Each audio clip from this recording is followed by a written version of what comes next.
이제 4월 달이 이제 부활절, 부활주일이고 부활의 달이거든요. 그래서 부활에 대한 메시지를 4주 동안 계속 했습니다. 이제 큰 맥락에서 이제 보면은 예수님이 이 땅에 오신 것은 우리를 죽은 자를 살리기 위해서 오신 거거든요. 그래서 죽은 자를 살리기 위해서 오셨다. 그래서 그렇게 하기 위하여 고난 받으셨다. 그래서 하나님이 부활시킨 거거든요. 그래서 이제 우리가 이제 이 부활주의를 말해서 우리가 가져야 될 정신이 있어요. 바로 그 정신은 바로 부활의 정신을 갖는 거죠. 부활의 정신. 오늘 말씀의 핵심은 여러분이 부활의 정신을 가져야 하는 것이 목적이에요. 그 부활의 정신은 살리는 거예요. 살리는 거. 여러분도 이제 항상 어떻게 하는 것이 살리는 것인가를 배우셔야 해요. 예수 믿는 거, 예수 믿기 때문에 살았거든요. 예수님이 우리 이 땅에 오신 것은 우리를 살려주기 위해서 오신 거거든요. 그래서 살리는 것은 영이고 육은 무익하다라는 거, 이걸 기억하셔야 돼요. 여러분, 눈이 열려야 돼요. 율법은 죽이는 거고 영은, 복음은 살리는 거라는 거죠. 율법이 왜 죽이는 거냐면은 율법은 완벽하거든요. 율법대로 살면 된다는 거지. 근데 율법대로 못하니까 너는 바보야, 못했어 하고 율법의 기준이 나를 죽이는 거야. 난 안 되는데. 그 율법으로 정지하는 거야. 율법으로 는 못하잖아 하고 너는 맞아야 돼, 죽어야 돼. 그 율법이 우리를 선하게 만들 율법이 우리를 죽이는 거라니까. 그래서 이 율법을 가진 사람들이 있으면 다 죽어. 그 자신은 또 훌륭하지도 않으면서 율법쟁이가 돼가지고 남을 정죄하니까 율법으로 기준을 가지고 거기에 맞춰라. 안 되면 너는 못난 놈이라 가지고 오히려 잡아 죽이네. 그게 바리새인이거든. 오늘 여러분이 이제 부활의 정신을 가지면은요, 나를 만나는 사람마다 살아나고 또 무엇이 살아날지를 알아야 돼요. 여러분이 교회 오는 거는 살 길을 찾는 거예요. 여기가 교회 오는 곳은 살 장소야. 아까 내가 예배드리면서 시편에 있는 말씀처럼, 27편에 있는 말씀처럼 내가 산자들의 땅에 있으며 은혜 볼 것을 믿었더라는 것은 바울은 어디를 가야 살지를 알았어. 산자들의 땅, 교회 오면 삽니다. 예수 만나면 살고요. 그리고 살려주는 사람 만나면 살아요. 저를 만나면 살아요. 왜냐하면 제가 죽이는 사람 아니거든요. 만약에 저를 만나서 만약에 죽었다면 죽은 사람이 질별 건데, 저는 여러분에게 살려주는 사람이기 때문에 이걸 알고 있거든요. 저를 만나면 살아야 되고 보게 되겠다는 거죠. 우리 큰나무 교회는 살려주는 교회예요. 여러분도 살려주는 사람이 될 수 있기를 바랍니다. 그래서 이 복음은 살려주는 거예요. 활, 사활, 죽었다 살아나는 거죠. 부활, 다시 살아나는 거죠. 그런 맥락에서 여러분이 그 마인드를 다 가지면서 어떤 선택을 할 때 내 기준, 내 고집, 내 어떤 법, 규칙대로 가지 말고 내가 하는 행동이 다 살릴 수 있는 거라면 그걸 택해 간다는 거죠. 그것이 바로 정답이고 그것이 영의 인도인 거예요. 그런 마음을 갖는 여러분 되시기 바라고 오늘도 깨달음을 가지기를 축원합니다. 네, 오늘 2부 예배 때 세례를 드렸어요. 세례를. 그리고 이거는 이제 원래는 세례는 부활주일 전에 금요일날 세례 다 끝났어요. 세례 받으신 분 명단이거든. 그런데 왜 했냐 이거지. 그거는 법으로 말하면 할 필요가 없는 건데 가을이 같은 거지. 추수감사 때 선택을 해야 돼. 하기를 원합니다. 근데 하면 좋아. 왜 좋냐면은 우리 동남순 우리 권사님이 몸이 아프셔서 병원에 가 계시거든요. 근데 본인이 아프셔서 세례를 놓치셨어. 남편과 또 가족들을. 그러면 우리가 세례를 안 주는 것보다 세례 주는 것이 그분에게 위로가 되고 힘이 되는 거죠. 그렇죠? 그리고 우리는 우리의 기준을 하면은 원칙대로 하면 그날 받아야 되지만은 우리는 그거 선택하는 게 아니야.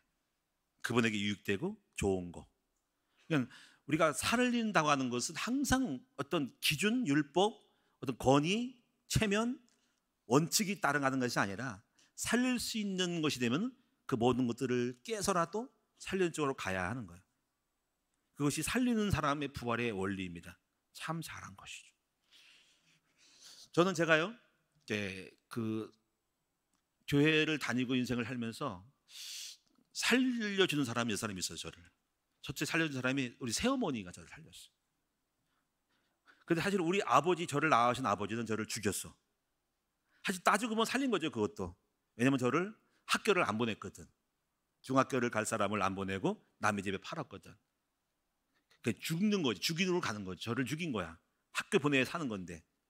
사실은 근데 역으로 따지면은 제가 그렇게 되면 하나님 만났지, 잘 나갔으면 하나님 안 만났을 건데, 사실 따지고 보면 그렇지도 않을 것이지만 어쨌거나 현실적으로 그래. 그래서 2년 동안 남의 집 살이를 해서 중학교를 못 가가지고. 응? 여러분, 이게 있을 수 없는, 이게 다 학교 갈 때 그때야. 저만 이상한 거야. 학교 못 가, 중학교 못 갔네. 서울 종로 5가 남의 집 팔렸는데 깨닫고 나니까 집에 돌아왔어. 내가 이러면 안 되겠다 싶어서 돌아왔더니 새어머니가 저를 맞이하더라고. 한 번도 본 적도 없어. 근데 그 어머니가 어떻게 한 줄 알아요? 저를 살렸어. 저를 학교를 데려갔어. 손을 끌고. 응? 우리 이런 아들이 있냐 그러면서, 아들 있는 것도 모르셨어. 저를 끌고 인천에 있는 학교를, 선인재라는 학교를 데려가셨어. 가가지고 제가 학교 다닌 거잖아요. 지금 디디탈고라고 해가지고 있는데요. 옛날 학교가 지금 바뀌었어요, 명단이. 거기서 제가 고등학교를 가게 돼서 고등학교를 감으로써 제가 신학교를 갈 수 있는 학력을 갖게 된 거예요. 그러니까 어머님이 참 하나님 없는 사람인데 불구하고 이렇게 객관적으로 보면은 그 어머니, 새어머니가 저를 살렸다는 거죠. 그 어머니 입장을 볼 때는 참 그런 동정심이 마음에 있겠지만은 하여튼 결과적으로 보면 저를 살린 거예요. 이렇게 우리가 어떤 주변에 우리가 살려준 사람 때문에 우리가 살아나는 거죠. 저는 그래서 마음속에, 야, 우리가 새어머니가 좋은 분이구나라는 걸 그때 알았어요. 여러분, 원래 엄마만 좋은 것이 아니라 새엄마가 좋은 겁니다. 아멘. 혹시 새엄마 된 사람은 여러분 나쁜 사람 안 되면 어제 이상한 동화책에서 봐서 나쁘다 그러지? 아니에요. 새엄마는 좋은 분이다. 아멘. 새아버지도 좋은 분이다. 혹시 없다면 상관없지만은 제가 그렇게 써요. 여러분, 우리는 항상 이렇게, 그래서 누군가가 그분은 복음은 없었지만은 하여튼 저를 생각하고 저를 아들로 삼고, 호적도 없었지만 호적도 없었어요. 근데 저를 어머니가 돼서, 어머니가 돼서 저를 살려주기 때문에 그 어머니 때문에 제가 오늘 목회자가 된 거고, 굉장히 큰 공헌을 하신 분입니다. 그분이 잊을 수가 없죠. 오늘 여러분이요, 제가 또 어떤 분을 살렸어요. 할머니를 살렸어요. 살린 얘기 하는 거예요 지금. 80 되신 할머니가, 제가 시골에서 잠깐 개척을 하고 방황할 때 할머님이 계셨어요. 5월 달에 이렇게 어버이날 양말을 돌려고 이렇게 돌보는데, 그때 한번 뵀는데, 그리고 가을이 11월 달 했는데 마음속 기도하는데 그 마음이 들어요. 그분을 찾아가야 될 마음, 막 눈물이 나오면 찾아가. 근데 그 할머니 저를 붙잡고, 목사님 좀 살려달라고 그런 말을 했어. 살려달라고. 뭘 살려줄 게 뭐가 있어요? 너무 춥다는 거야. 아궁이에 구공탄 다 떨어져가지고 집어넣을 수가 없는 거야. 땅 이렇게 구공이 연탄 2개 놓고서 밀어넣는 거예요. 그래서 불이 꺼져 있더라고. 보니까 냉골이야. 그래서 제가요, 그 할머니를 저를 모셨어요. 제가 혼자 청각으로 살 때, 30살 때. 그래서 교회에다가 모시고, 저는 할머니를 제가 살던 방 2개짜리 방에다 모시고 저는 교회에서 잠을 잤어요. 그래서 그 할머니를 일종의 성김으로 그 할머니를 해생시켰어요. 따뜻하게 겨울을 지내도록. 그런데 그 할머니를 모심으로 나중에 그 당시에 선을 받는데, 그 할머니 때문에 결혼을 하게 되었어요. 또 그 할머니가 가지고 있는 돈 100만 원을 꼬가지고 결혼 지참금으로 우리 사모에게 옷도 사주고 그랬어요. 사모 사주니까 좋아하더라고. 막 이래 돈이 어딨냐고 하면서. 그래가지고 제가 할머니를 살렸지만 할머니가 저를 살렸어. 주고받는 거지. 보니까 사실 내가 살린 게 아니라 할머니가 나를 살렸어. 할렐루야. 그래가지고 또 우리 사모님이 또 이제 와서 이제 또 돈을 좀 있냐고 했더니 또 돈을 가지고 왔더라고. 돈 버는 게 있어. 100만 원만 달라 그래가지고 할머니 갚았죠. 그래가지고 다 살았어. 하여튼 간에 성령인도 받고 살았어. 사모는 나를 살렸고, 난 할머니 살렸고, 할머니 나를 살렸고, 이게 살아나는 부활의 역사가 막 일어나는 거야. 그러니까 할렐루야. 오늘 저도 그래서 이렇게 살려주는 사람이 됨으로써 살아났고 은혜를 받은 것이죠. 오늘 성경에도 보면은 룻이라는 그 젊은 어떤 며느리가 시어머니를 살렸어요. 룻기서에 보면 나오거든요. 시어머니 나오미가 모압으로 가가지고 남편을 죽고 두 아들도 다 죽었어요. 며느리를 얻은 채로, 손자 안 본 채로. 그래가지고 인생의 낭망에 대해서 남편 죽었지 두 아들 죽었지가 인생이 초토화되고 슬픈 자가 된 거예요. 근데 그 시어머니를 너무 보고 불쌍히 여긴 거예요. 그래서 자기 혼자 알아서 모압 지방에서 시집가고 잘 살 수 있지만은 어머니 불쌍해서, 시어머니 불쌍해서, 나도 떠나가면 어머니 초토화되고 우울증 걸리고 죽을 것 같으니까 어머니를 위하여 자기 자신의 인생을 포기하고 어머니를 따라 베들레헴으로 간 거예요. 그래서 어머니를 살린 거야. 어머니 위로한 거예요. 어머니를 따라간 거, 어머니를 돌본 거야. 그랬더니 그 시어머니가 나오미 며느리 보고 너무 기쁘고 위로가 돼가지고 생각하는 거야. 우리 며느리를 내가 살려야지, 우리 며느리 시집 보내야지 해가지고 시어머니가 주선해가지고 친척지를 찾아가지고 결혼시킨 사람이 보아스예요. 그래서 이거를 보면은 누군가를 살리는 사람을 행동하면은 또 그것이 나에게 복으로 다시 살려주는 일이 벌어지는 거예요. 이것이 룻기서의 이야기예요. 오늘 여러분에게 부활의 정신이 여러분과 저에게 있어지기를 축원을 드립니다. 그래서 오늘 말씀의 핵심이 이겁니다. 우리는 살리는 사람이다, 죽이는 사람이 되지 말라는 거. 이걸 알고 여러분이 마인드를 가지셔야 돼요. 첫째 먼저, 그래서 만나면 죽이는 사람. 이 죽이는 사람이 있습니다. 만나면 사람을 실족시켜 낭망을 줘, 이상하게 용기를 주지 않고 낙심을 시키는 사람이 있어. 하나님이 어디 계시냐고 그 말 할 때 믿음을 가지려고 애를 쓰는데 그 말을 듣고 하나님 없다고 생각하는 낭망이 되는 거예요. 기도해도 응답이 안 되더라. 그럼 여러분 그 기도에 대한 용기와 동기가 없어지고 실망을 하고 실족을 하는 거예요. 여러분 낭망시키는 일이 없을 수는 없지만은 여러분 그것이 있으면 안 된다는 거죠. 있을 수 있죠. 그런데 그런 일 하는 자에게는 화가 있다고 말했어요. 예수님께서는 어린아이 하나를 실족시키면은 연자맷돌을 메어서 바다의 강물에 빠뜨려도 된다는 거예요. 그 정도로 실족시키지 말라는 거죠. 내 한마디 말, 여러분의 한마디 말이 다른 사람을 낭망하고 실족시키면 안 되는 거죠. 어떻게 보면 우리도 표정 관리를 잘해야 됩니다. 내가 어두워지면 내 어두운 때문에 사람도 어두워지기 때문에, 특히 대표되는 사람들은, 리더자들은요, 앞선선 사람들은요, 여러분의 표정과 여러분의 안색과 여러분의 말 한마디 다 죽이는 거예요. 우리가 밝고 믿음을 만들고 확신을 있는 것도 살리는 거거든요. 내가 낭망에 있으려면 아빠가 낭망했어, 가족 다 죽이는 거거든요. 그래서 그렇게 하면 안 되거든요. 우리 표정 관리를 잘해야 되거든요. 오늘 여러분이 이제 바리새인들은 그래서 율법쟁이들로서 왜 예수님이 그렇게 바리새인들을 공격을 했냐면은 그들은 올바르다고 생각하는 거 가지고 상대방에 대하여 판단하고 정죄함으로써 다 지금 초토화시켜 버렸어. 자기들의 기준 가지고 넌 틀렸어, 넌 죄인이야 가지고 말은 바른 소리인데 바른 말을 하면서도 상대방에 대한 마음을 낙심시키고 초라하게 만들어서 죽여버렸어. 그래서 바리새인들 가르치님이 말하기를 그 입술에 독사의 독이 가득하다고 말했던 거예요.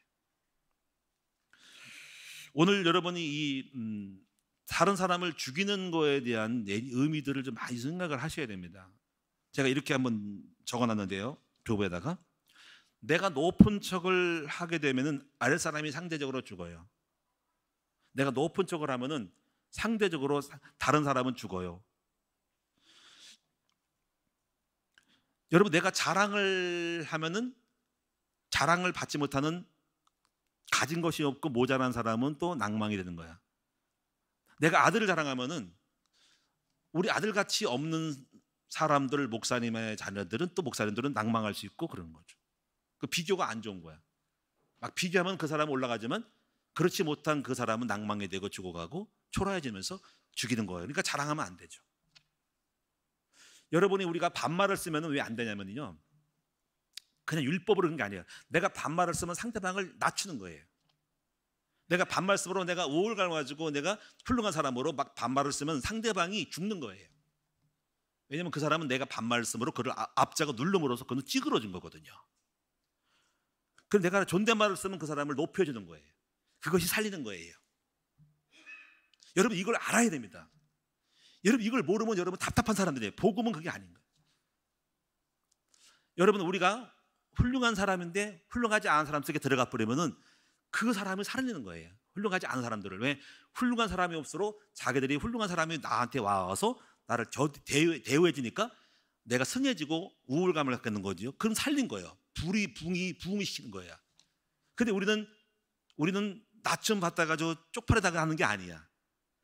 여러분 예수님이 이 땅에 훌륭한 분이잖아. 하나님이잖아. 이 땅에 인간의 몸을 입고 오심으로 말미암아 인간을, 초라한 인간을 하나님과 같이 어울리게 만들었으니 예수님의 낮아짐은 사람의 높아짐인 거예요. 만약에 대통령이 와서 우리랑 같이 밥을 먹으면 우리가 높아지는 거야. 근데 그분에게 초라하지만은 대통령께서 왜 이런 자리에 와서 밥을 먹습니까? 그렇게 비난할 수 있으나 그 높아진 사람이 낮아짐으로 말미암아 그 대통령과 함께 밥을 먹는 그 사람들은 대통령 때문에 높아지는 거야. 그래서 그렇게 된다면 대통령은 감사한 거야. 그런 마음인 거야, 그게. 여러분, 이런 부분들을 여러분 알고 여러분이 항상 살리는 정신을 갖지 않으면 이런 마인드가 없어요. 그런 마음을 갖게 되면 어디 가나 내가 어떻게 처하고 행동할지에 대해서 알게 되는 거예요. 저는요, 어떤 사람이 이렇게 들어오면요 인사를 합니다. 앉아있진 않아요. 나보다 못한 사람이라도 저는 일어나서 목사님 오셨네요 하고 악수해주고 박수 맞아줍니다. 그럼 그 사람을 존대하고 그 사람을 살리는 거예요. 어떤 사람이 들어왔을 때 앉아가지고 왔어? 하면은 나는 훌륭하고 내가 훌륭한 사람이지만 상대방은 물론 아무것도 아닌 것 같지만 그 사람은 그냥 그런 거야. 근데 내가 올라와서 일어나서 악수해주고 받아줌으로 말미암아 그 사람은 나로 말미암아 자기 인정을 받고 존경을 받게 되므로 그를 높여주는 거예요. 힘을 주는 거예요. 그렇게 살아가는 거예요, 우리가. 할렐루야. 오늘 여러분이 이 살려지는 의식을 가지면 그것이 바로 우리가 살아나는 거예요. 그걸 두고 존경을 받는 거야. 그걸 알지요. 알아요. 왜 이렇게 그러십니까 하면서 상석에 앉지 말고 아래에 앉으면은 사람들이 와서 올라오라 그러거든. 여러분 부활의 정신을 갖는 여러분 될 수 있기를 바랍니다. 그럼 오늘 두 번째로 오늘 빌레몬서에 있어서 중요한 거는 빌레몬서에서 사도 바울이 빌레몬이라는 지주 부자의 종노릇을 했던 노예가 도둑질을 해가지고 도망가가지고 감옥에서 들어갔는데 거기서 만난 사람인 거야. 오네시모가. 그 이야기야. 근데 그 오네시모를 이제 내 아들이고 종이 되었는데 너한테 돌려보내는데 내 앞으로 일꾼이 되었는데 내가 마음대로 가지 마라 할 수 있지만 상당한 배려로 너의 원래 주인이 너이니까 허락을 받으려고 다시 돌려보내니까 정중하게 요청해서 그 아들을 노예를 종놈이었다가 내 아들 됐으니까 잘 대우해주라. 나도 일방적으로 할 수 있으나 당신을 생각해서 보내니 잘 대접하고 해라 하는 그런 내막들에 대한 이야기 스토리가 빌레몬서인 거예요. 그래서 여기서 빌레몬서를 보면은 바로 바울이 오네시모를 살린 것을 알 수 있어요. 자, 먼저 봅시다. 10절을 보면 이렇게 나와 있어요. 1장 10절에 갇힌 자 중에서 나온 아들 오네시모를 위하여. 이 갇혔다는 것은 감방에 들어갔다는 거예요. 근데 거기서 감방 들어간 인간을, 초라한 인간을, 젊은 사람이겠죠. 못된 인간을, 못된 습판, 깡패일 수 있고 도둑놈일 수 있고 노예예요. 별거 볼볼일이 없는 인간이에요. 근데 오늘 이 바울은 이 오네시모를 갖다가 아들 삼았대요. 갇힌 자 중에 나온 아들 오네시모, 그러니까 양자로 삼은 거죠. 이것은 오네시모에게는 행운이에요. 오네시모는 인생이 꽃피는 거야. 이제부터 종놈이고 도둑놈이고 감옥간 인생으로 인생이 쫑난 거야. 근데 거기서 사도 바울을 만나서 그의 아들이 됐다는 것은 그의 인생이 꽃을 피고 어마어마한 신분이 바뀌는 거예요. 이것이 바로 사도 바울이 해야 할 살리는 길이었던 거죠. 안 그럴 수 있겠죠. 근데 그 아들을 살리는 사람이 된 거예요. 우리는 제가 이제 입양을 생각을 했어요. 입양도 살리는 거예요. 우리가 여기 입양 아부도 계시겠지만은 여러분 원래 신분은 입양이에요. 그러니까 미혼모, 고하여, 하나님 모르잖아요. 인생의 코스가 정해져 있어요. 앞으로 어떻게 될지 모르지만 그런데 하나님을 믿는 가정에 들어온 거죠. 보고 만난 거죠. 아들 삼은 거죠. 양자 삼았죠. 또 저 같은 경우는 목사로서 아들 따르면 목사의 자녀가 된 거죠. 그 아이에게는, 자녀에게는 어마어마한 인생에 살리는 거죠. 어둠에서 빛으로, 절망에서 소망으로, 인생의 나락으로 가야 될 길에서 건져서 축복의 길로 간 거야. 이렇게 되는 거야. 이것이 살리는 거야. 우리는 범사에 이렇게 뭐든지 우리 항정에 따라서, 상황에 따라서 그런 기회가 있을 때 살리는 일을 택해야 된다는 거죠. 오늘 오네시모도 그랬어요. 또 오늘 본문에 보면은 11절에도 보면 이런 거예요. 그가 전에는 내게 무익하였으나 이제는 나와 내게 유익함으로. 살린다는 것은 뭐냐면요, 쓸모없는 사람을 쓸모 있게 만들어주는 거예요. 이것이 바로 살리는 거예요. 우리는 그래요. 흔히 쓸모없어, 아유 쟤는 바보 같아, 공부도 못하는 것 같아, 멍청한 것 같아, 성품이 왜 저래? 그렇게 여러분 판단하고 결론을 내리고 그렇게 생각하지 말고 우리를 만나면 그 사람이 바뀌도록 도와줘야 돼. 공부 못하면 공부하도록 도와주고, 성분 고쳐주고, 실력 키워주고, 인도해 줘야 돼. 그런 정신으로 살아가는 것이 부활의 정신인 거예요. 할렐루야. 저는 우리 아이들 학교를 세우는 것도 그런 마음인 거예요. 우리 아이들을, 너무나 소중한 아이들, 그 아이들을 최선을 다해서 우리 아이들을 살려서 인재를 만들겠다 이거야. 저는 우리 여성들도 마찬가지예요. 여성들도요, 저는 마음이 있어. 여성들은 어떻게 보면 남편이라는 굴레 아래서 살아가는 화분 속에 갇혀있는 꽃의 화분과 같은 거야. 나무지요. 남편이라는 화분의 흙 속에 갇혀있는 한 그루의 나무예요. 그 나무의 질이 화분의 틀에 박혀 있어. 남편이 훌륭하면 아내가 훌륭해지고, 남편이 실패하면, 남편이 이상하면 아내도 이상해지는 운명이라는 걸 갇혀 있어. 나는 그거를 탈피하고 싶다는 거죠. 그렇게 살지 말고 한 여자로서의 당당한 인생을 살라고 하는 마음이 내 마음에 있어. 왜냐면 나에게도 아내가 있고 내 딸들이 있단 말이야. 나는 아내, 내 딸들이, 자녀, 자매들이 인생의 운명 속에 결정되고 싶지 않은 거죠. 얼마든지 너의 인생을 꽃필 수 있도록, 네 자신의 인생을 살 수 있도록 만들어줄 수 있는, 물론 100% 내가 못하지만 그런 마음을 갖고 있어. 우리 교회 성도들을 봤더니 초등학교도 졸업 못한 분도 있고, 중학교도 졸업 못한 분도 있고, 대학은 문독도 안 가보고, 고등학교 졸업도 안 하고 중졸, 중퇴 많더라고요. 그래서 제가 할 수 있는 게 뭘까? 물론 우리 아내도 마찬가지였지만, 아니야, 학교를 보내야 되겠다 해서 내가 공부하는 건 아니지만 적어도 가이드는 할 수 있잖아. 검정고시를 다 보게 해서 우리 성도들을 한 30명 정도가 안산에 있는 학교를, 검정고시 학교를 가가지고 다 패스해서 딱 정리시켰어. 초졸 한 사람은 초등학교 졸업시키고, 중학교 졸업 못하는 중학교 졸업시키고, 다음에 또 봐서 고등학교 다 졸업시키고, 여자들, 아줌마들 대학까지 보내자. 물론 그 대학까지 교수하는 것도 아니고 밥 먹여주는 건 아니지만, 그래도 이 땅에 다 누구나 가는 해학을 가서 하자 해가지고 한 30명이 서울신학대학교 월요일마다 공부하는 거기 평생교육이라 해가지고 학점은행제를 보냈어. 30명이 다 졸업시켰어.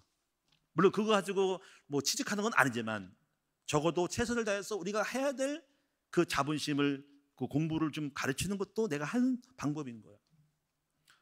우리는 이렇게, 우리를 만난 사람들은 다 살려주고 복되게 만들고 좋은 길을 열어주는 것이 복음의 정신이라는 거죠. 할렐루야. 저는 오늘 여러분들이 저를 만나서 행복하고 복되고 잘되고 잘 살고 살아날 수 있기를 축원합니다. 그리고 교회는 항상 여러분이 우리 교회만 오면은 여기서 산자의 땅에 와서 사는 거죠. 그리고 제가 왜 복음만을 전하냐면 다른 거 안 합니다. 왜냐면 이 복음만이 우리를 살리기 때문에, 예수님 때문에 사는 거거든요. 저는 교회는 그래요. 정치 이런 걸 할 필요가 없다고 생각해요. 정치하면 다 죽어버립니다. 정치의 어떤 그 편가르기에 따라서 거기에 따라 여러 부침이 되거든요. 어떤 거는 내가 이기고 어떤 거 지면 낙심하기 때문에 이거는 별거 없는 거야. 다 죽이는 거야. 여러분, 사는 것은 복음밖에 없어. 그래서 여러분이 잘 선택을 하고 가야 돼. 오늘 저와 여러분들은 이 모든 것들을 보시고 죽느냐 사느냐, 죽이느냐 살리느냐에 따라서 선택을, 성령님들을 잘 받는 저와 여러분 될 수 있기 바랍니다. 살리는 것은 영이고 육은 무익하고, 과연 우리가 살릴 수 있겠냐, 죽일 수 있겠냐고 생각을 해야 돼. 성경은 그 해골골짜기 성령과 예수를 줘가지고 마른 뼈다귀가 살아났거든요. 이것이 바로 부활의 정신인 것입니다. 오늘 우리는 자기보다 못한 사람을 멸시하지 마세요. 처음부터 왕자가 없고 공주가 없어요. 그렇게 생각하지 말고 여러분이 좀 키워, 여러분 살리고 여러분을 그 사람들을 도와서 하나님의 사람으로 올바른 사람 만들면 그것이 최고 아니겠습니까? 이것이 부활의 정신인 줄로 믿습니다. 어떻게 보면 우리는요, 빚진 자지요. 우리가 빚진 자의 마음을 가지고 빚을 지게 만들어야 돼요. 치읓이 아니고 지읒입니다. 빚진 자입니다. 빚진 자. 우리는 하나님께 빚진 자입니다. 우리는 하나님께서 예수 그리스도를 보내주심으로 그분의 희생을 통해서 우리가 제사함 받고 영생 얻고 다 살았어요. 그래서 우리는 하나님께 빚진 자예요. 그래서 우리는 그렇게 우리를 구원하신 이유는 우리도 남에게 그런 은혜를 줘서 또 다른 사람에게 빚을 짓게 만들어내야 돼. 그것이 바로 복음의 내리 사랑이라는 거예요. 은혜의 은혜가 내려가는 거예요. 그래서 이렇게 생각을 해야 돼. 누군가가 나를 위해서 기도를 해주면은 그 기도 때문에 내가 은혜 받고 산다면은 나는 그 사람에 대하여 기도의 빚을 진 자라는 거죠. 누군가 너를 위해 기도하고 있어. 그럼 여러분, 누군가 나를 위해 기도해 줬기 때문에 나는 기도의 빚을 지고 기도로 말미암아 내가 은혜를 받다면 나는 기도의 빚진 자야. 그런데 내가 그 사람에서 기도하는 건 중요하지만 나도 누군가가 다른 사람을 위해서 기도해 주는 것이 돼야 되는 거죠. 여러분, 우리는 주일날 식당에서 밥을 먹어요. 근데 그 밥을 먹을 때 우리는 빚진 자예요. 누군가가 식주인을 헌금을 했고요. 누군가가 주방 가서 열심히 땀 흘려서 일을 했고요. 밥을 먹고 설거지를 했고요. 요리 식재료를 사다가 내놨고요. 또 이걸 싸게 들어왔고요. 그날 전날에 야채를 씻고 다듬어서 오늘 우리에게 식탁에 오름으로 나는 맛있는 밥을 먹을 수가 있었던 거예요. 그런데 우리는 그분들에 대하여 빚을 진 자들입니다. 그렇죠? 그럼 우리가 빚진 자의 마음 가지고 나도 그들처럼 섬기거나 또 나도 봉사하고 또 식주인을 드림으로써 다른 사람에게 갚는 것이 마땅한 것이라는 거죠. 우리는 그런데 너무 빚을 많이 졌어요. 우리 주님의 빚이 너무 커요.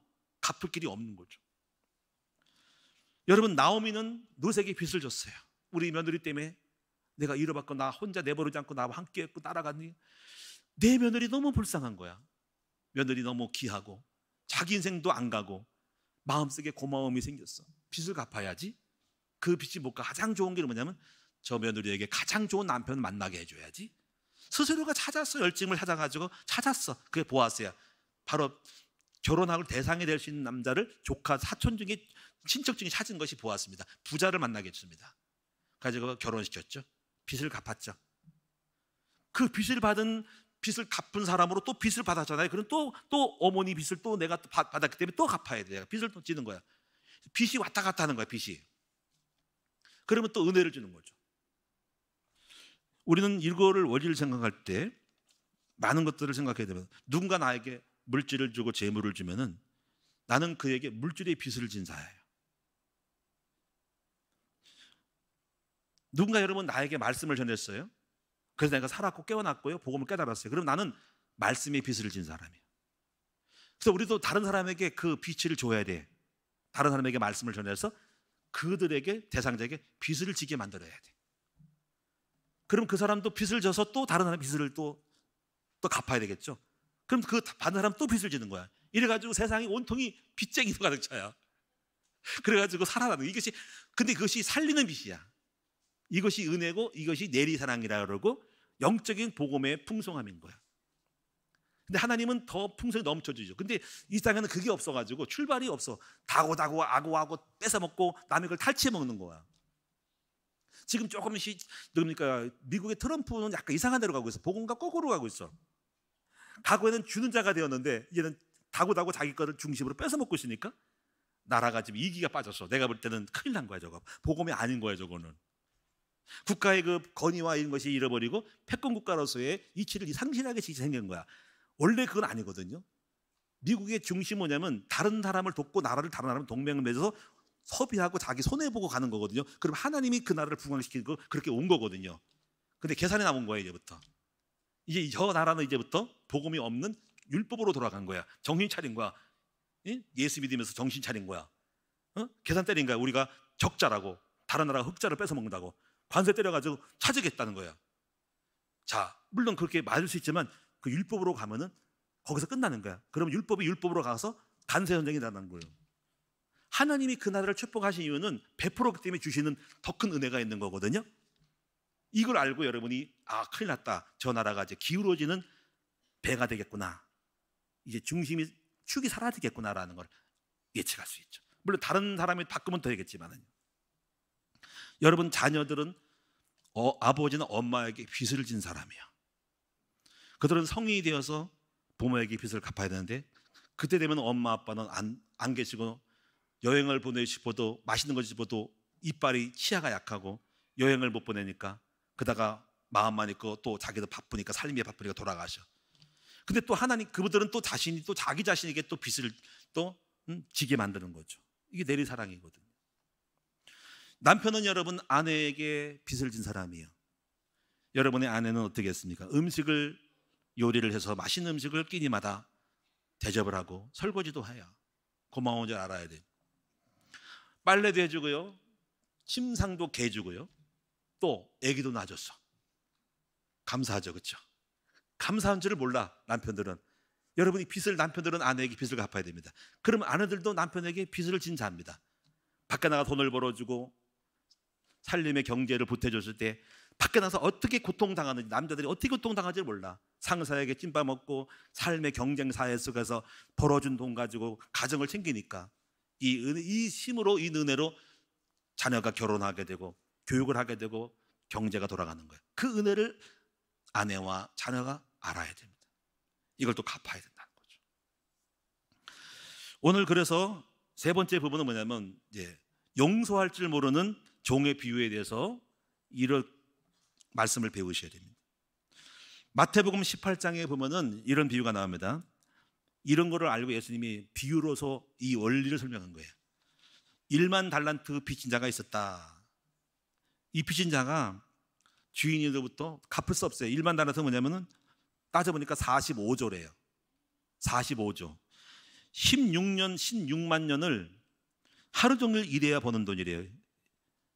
도무지 이거는 평생도록 노동자로 갚을 수가 없대요. 그런데 이 불의한 종이 그렇게 탕감받아가지고 너무 신나가지고 오는 길에, 가는 길에 자기에게 빚진 자를 만나는데 얼마냐면 100데나리온을 빚졌답니다. 100데나리온은 노동자 100일치 월급, 100일치 일당, 100일치 월급입니다. 100일치 봉급입니다. 그럼 한 1,000만 원, 10만 원 치면 1,000만 원 정도. 오, 잘 벌었다. 이놈하고 내 돈 내놔 하고 그 자기 빚진 사람을 감옥에 집어넣었어. 그런 소문을 듣고 주인이 저런 싸가지가 없는 놈이네, 저는 평생 인생 동안 갚을 수 없는 수백 조의 돈을 갖다가 내가 탕감했는데 1,000만 원 겨우 빚진 거 가지고 감방 넣어?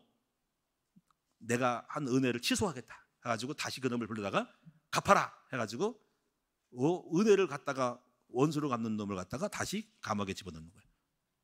이 비유를 들면서 우리 예수님은 무엇이냐면, 바로 여기 비유가 뭐냐면, 우리는 돈으로 상상할 수 없는, 갚을 수 없는 엄청난 은혜를 받았다고 하는 겁니다. 바로 우리는 예수 그리스도에서 은혜를 받은 거예요. 어떤 겁니까? 제사함. 제사함은 돈 주고 살 수가 없어요. 죄가 끝났대요. 여러분 살면서 얼마나 많은 죄를 져요. 그게 끝났대요. 그리고 여러분 영원한 천국에 들어간대. 다시 부활한대요. 하나님의 자녀가 되었대요. 더군다나 우리 하나님의 영이 우리 속에 여러분과 동행하여 영원토록 함께 한대요. 이거 어마어마한, 돈 주고 돈이 있어도 못 사는 거예요. 이거는 제사함, 영생. 아무리 일론 머스크나 재벌들이 돈을 갖고 와도 돈 주고 살 수 있는 그런 내용이 아닌 거예요. 이만큼 1만 달란트라는 비유는 상상할 수 없는, 갚을 수 없는 엄청난 거를 받은 거라는 거죠. 바로 우리가 예수 안에서 이렇게 엄청난 은혜를 받았다는 거예요. 그래서 우리는 주님이 나에게 은혜를 주신 것처럼 나도 나에게 빚진 자, 죄 지은 자를 다 용서하고 은혜를 베풀어 줘야 한다는 거였어요. 살려줘야 한다는 거예요, 그들에게. 근데 우리는 안 그러잖아요. 그 받은 은혜를 까먹고 내놔라, 남을 죽이고, 용서를 받았음에 불구하고 율법으로 죽이고 낙심시키고 살렸는데 불구하고 남을 죽이는 일이 벌어지잖아요. 그러니까 이것이 바로 은혜를 모르는 자, 패역한 자, 이런 것이 되면 안 된다는 것입니다. 그래서 여러분과 하나님께서 감사하지도 못하고 불평하고, 오늘 여러분들은 내가 어떻게 지금 받기보다도 이미 하나님이 주신 그 은혜를 깊이 깨닫고 감사하는 여러분 되셔야 합니다. 우리는 결론적으로 오늘 이 본문의 말씀을 통해서 이런 결론을 짓겠습니다. 하나님이 이렇게 큰 은혜를 주신 이유는 이제 우리도 은혜를 베풀고 다른 사람을 살리는 사람이 되라고 말씀하시는 거예요. 이것이 바로 부활의 정신입니다. 제가 엊그저께 주보에다가 미소라는 그 글을 하나 올렸잖아요. 불란서 작가 생테치베리라는 사람이 쓴 글, 미소가 의미가 있는 거예요. 그게 어떤 사람이 단편 소설에 나오는 얘기인데, 죄를 져가지고 감방에 갔는데 죽을 지경이 됐어요. 이제 내일이면 사형당할 것 같은 예감이 들어서 너무 초조한 마음으로 주머니를 뒤졌더니, 물론 그 당시 오늘 같은 그런 형무소가 아니고 아마 허술한 거겠죠. 보니까 담배 한 꼬치가 있는 거야. 담배를 피려고 딱 했는데 불이 없는 거야. 근데 딱 보니까 저기 간수가 지금 자기를 지키고 밖에서 딱 서 있는 거야. 그래가지고 조심스럽게 소설 나오는 얘기입니다. 저 간수님, 제가 담배가 피우고 싶은데 불이 없네요. 혹시 불 좀 빌릴 수 있을까요? 했던 거예요. 했더니 간수가 쳐다보더니만, 잠깐 생각하더니만 자기 주머니를 뒤져서 성냥을 꺼내가지고 불을 지펴줍니다. 가까이 접촉하겠죠? 불을 붙이니까 가까이 와서 불을 딱 치고 붙여줍니다. 그때 예수가 그 간수를 향하여 미소를 쫙 집니다. 쪼갭니다. 제가 표현이 쪼갰다는 거죠. 웃었다는 거야. 그 미소입니다. 그랬더니 간수가 자기도 그 미소 앞에 자기 불꽃이 생겨가지고 싹 웃어줍니다. 서로가 웃음이 딱 교차하는 그 순간, 제수는 그 웃음을 웃고 잠깐 다시 원지로 돌아갔는데 간수는 계속 웃고 있어요. 웃으면서 하는 얘기가, 마음에 어떤 감동인지, 당신에게도 자녀가 있어? 물어본 거예요. 했더니 제수가 얼른 그 말을 받아서 저도 자녀가 있죠. 그래서 자기 주머니에서 사진 하나를 꺼내는데 어린 아기들의 사진입니다. 했더니 그 간수도 그 사진을 꺼내요. 자기도. 그러면서 내가 이렇게 간수로 있지만 아마 가정을 생각한 것 같아. 그래서 사진을 보고 아기가 있다는 걸 보여주면서 간수의 눈에 눈물이 흐릅니다. 쭉 흐릅니다. 뭔가 정서 통한 거죠. 그러나서 잠시 있다가 간수가 가만히 가서 열쇠를 가지고 감옥에 있는 옥문을 열어버려요. 그리고 가라고 손짓합니다. 거기에 침묵이 있죠. 아무 말도 안 해. 가라고. 어안이 벙벙한 거죠. 갑자기 풀어주는가. 그래서 사람이 그 열어주는 문을 열고 나가서 멀리 갑니다. 간수는 저까지 따라가서 해주고 그리고 끝납니다. 그게 단편소설이 미소라는 이야기예요. 우리는 이 글에서 어떤 걸 볼 수 있을까요? 제수의 미소 한마디, 미소 하나의 그 표현이 사람의 마음을 열었다는 거야. 아마 간수도 삭막했던 삶, 간수로 와서 삭막하고 정말 삶이 지루했을 때에 제수의 그 미소 한마디에 마음이 녹아지고 포근했던, 삶의 희망을 주고 마음을 따뜻하게 했던 그 마음이 간수의 마음을 녹여서 그 결과까지 왔다는 거죠. 어떻게 보면 제수가 지었던 미소는 간수에게는 희망이었고 소망이었고 꿈이었고 영혼의 따뜻함이 불을 비춰준 거라고 할 수 있죠. 그렇습니다. 오늘 우리들의 삶 속에도 마찬가지. 여러분의 말 한마디, 여러분의 미소 한마디, 여러분의 유머 한마디, 여러분의 용기하는 힘을 주는 그 마디가, 그 말이 다른 사람에게 힘을 줄 수 있고, 집에 가서 여러분에게 주는 용기 한마디가 남편을 살릴 수 있고, 또 아내가 하는 말이 남편을 살리고, 남편이 하는 말이 아내에게 힘을 주고, 또 자녀에게 주는 용기들이 자녀를 살릴 수가 있는 거죠. 우리의 표정과 모습 속에서도 살릴 수 있는 영을 표현할 수 있는 저와 여러분 될 수 있기를 바랍니다.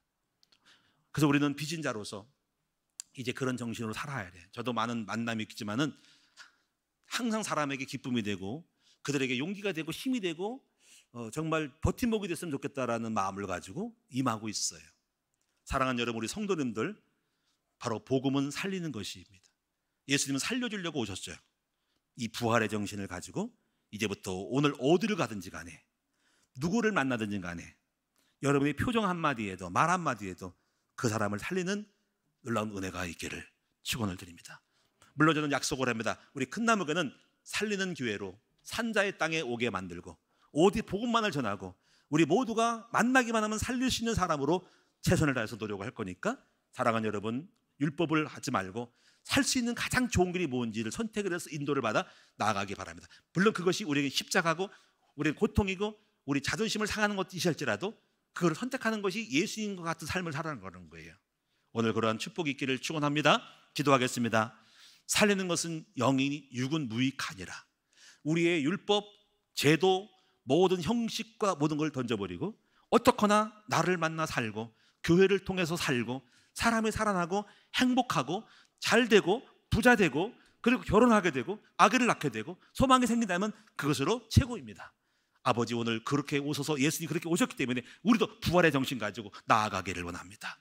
오늘부터 이 시간 우리 모든 성도들이 가는 곳곳마다 나를 통하여 다른 사람을 행복하게 해줄 수 있고 기쁘게 해줄 수 있는 부활의 정신을 갖고 살아가는 우리가 되게 하여 주옵소서. 그러면 하나님이 기뻐서 우리를 다시 부활시키는 은혜를 주시는 것, 은혜의 은혜를 베풀어 주시는 것, 이것이 우리의 신앙의 축복임을 믿습니다. 감사합니다. 은혜의 은혜를 받는 우리 모두가 되어 승리하는 축복의 백성들 되게 하여 주옵소서. 예수님의 이름으로 감사하며 기도합니다. 아멘.